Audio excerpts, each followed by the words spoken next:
Hey there, and welcome to the SLP Now podcast. I am really excited to dive into a resource that I created to help SLPs save time, reduce stress, and streamline your therapy sessions. So, we're going to be chatting about the digital binders that I created. There are over 2,400 pages of tools that you can use across the three binders to make your sessions way easier. I just wanted to share some examples of how you can use those and how they can save you time. A digital binder is a really cool solution because you can load it onto your computer or your tablet, and it requires zero prep. You have instant access to it, and you don't have to scramble for materials because it's all right at your fingertips. It gives you easy access to the tools that you need for all of your students and their goals without the scrambling. It's all organized and easy to use. Lots of benefits to using a digital binder to organize the different materials you're using. The first resource that I wanted to chat about is the assessment binder. This is a 70-page binder that includes present levels assessments that you can use across your caseload, and you can use them for initial evaluations, re-evals, screenings, present levels for an IEP, or progress notes. The benefits are that you don't have to scramble for these assessments when you need them. They give you consistent, high-quality data. A quick peek at the binder, we have assessments for articulation, phonology, and preschool through 12th grade. We have an Artic screener that looks at all of the different sounds. We also have a phonology screener that looks at the different phonological processes, and the visuals are all included. You can just take data on those, or you can use SLP Now to collect your data and have all of your information ready to go there.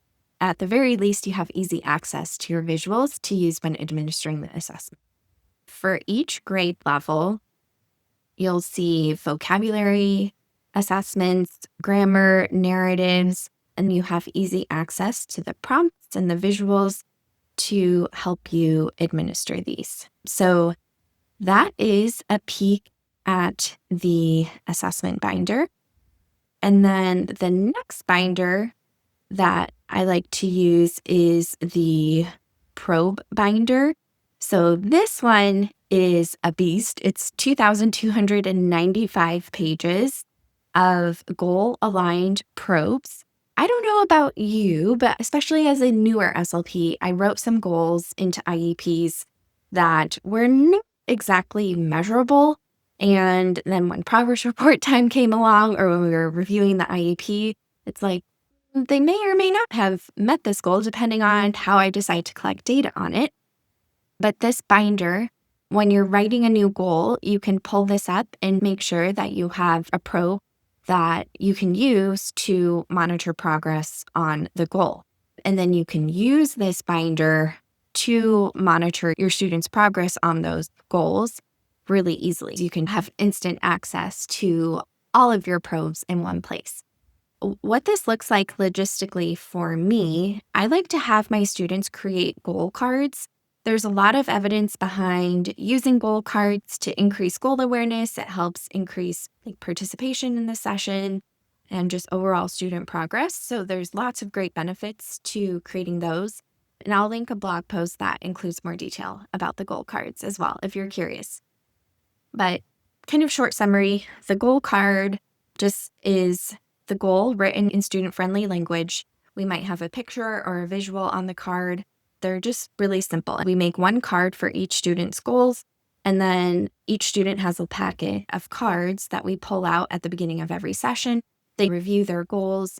At the beginning of every session is also when I collect my probes. So as the students are reviewing their goal cards, I will pull up my probe binder.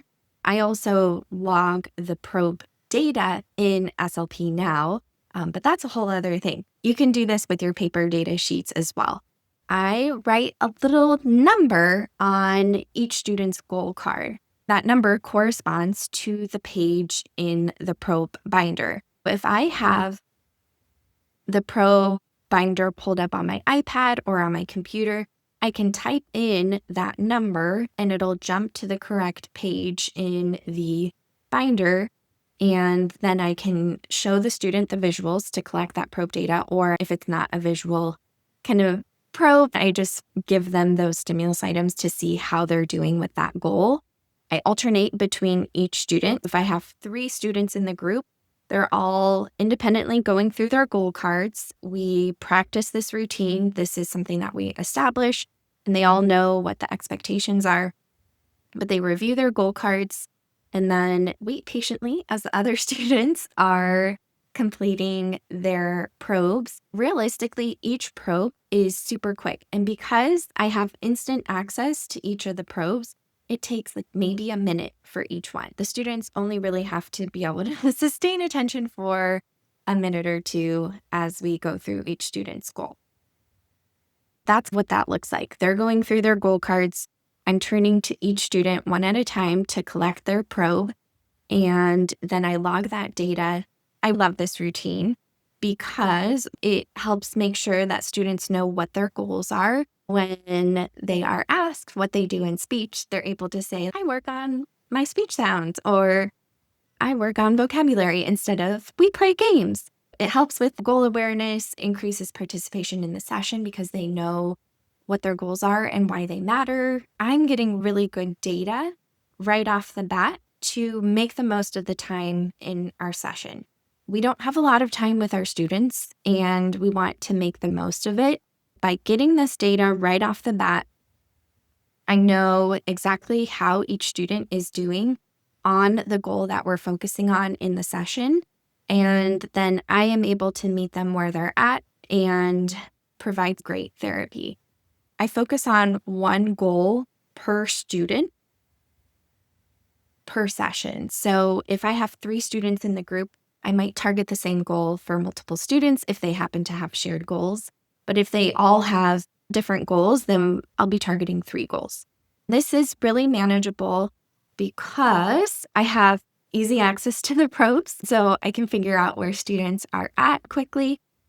I also have easy access to visuals, which I'll tell you about in just a moment. Before we move to the visuals binder, I wanted to walk through the probe binder in more detail. Again, there's 2,295 pages of probes, and we're planning to add even more in the very near future. We have probes for articulation, phonological awareness, language, grammar, vocabulary, stuttering, and functional communication. The binder has clickable links, so if you are using the binder to help you find a probe to use with your students, like when you're writing new goals for students, you can scroll through the sections. For example, for articulation, we have all of the different speech sounds, and if you click on a specific sound, you'll see all of the levels you can target that sound on. So if we're producing K, we can work on it in isolation, syllables, initial, medial, final, position of words, or mixed, phrases, sentences, reading, structured conversation. There's all sorts of levels there. And then for phonological awareness, we have different phonological awareness probes. And then for language, we have summarizing, answering cause-effect questions, inferential questions, answering who and what, when and where, yes-no questions, following directions. There's several pages of goals there. And then for grammar, we also have a number of goals, basic MLU and early utterances, as well as goals related to nouns, verbs, and pronouns, and spatial relationships. Then we have vocabulary, which also has long lists of goals related to comparing and contrasting and describing multiple meaning words, context clues, and idioms, and all of those things. And then we have stuttering and functional communication. So that is a peek at the probe binder. I shared the example of using the probe binder at the beginning of the session to collect data right off the bat and my routine around that. But you can use this around progress note time if you don't want to collect a probe, or you can use it at the end of the session. There's endless options in how you use this. I just wanted to give you one specific example of how I like to use it and what has worked well for me. So that brings us to the last binder, which is the visuals binder. This includes 95 pages of visuals that you can use to target early vocabulary and language, grammar, and then also later vocabulary and language. This is meant to help you cover your preschool through 12th grade caseload, help break down a number of different skills. So we have basic concepts and categories, following directions, narratives, WH questions, a number of grammar goals like past tense verbs, plural nouns, pronouns, compound, complex sentences, context clues, idioms, multiple meaning words, and inferences, main idea, summarizing. The cool part about this is you don't have to do any prep. You have instant access to all of the visuals. And this can be especially helpful at the beginning of the school year. As you're getting to know your students, you can see which of these visuals work best for them. I really like to have a printed visual ready to go, especially if I have a group of 3 or 4 students and they're all working on different goals. I like to have their goal card as well as a printed visual as a placemat and reminder for what we're focusing on in the session. It helps cue the student and remind them of what we're working on, but it also helps me keep things straight. By having the visual in front of them, they can cue themselves and don't have to be as dependent on me, especially as they start to make more progress towards their goals and kind of increasing their independence. I do like to have printed versions of the visuals for students, but at the beginning of the school year, or if you're covering for an SLP, or if you get a new student and you're just trying to figure things out, this gives you a little bit of time.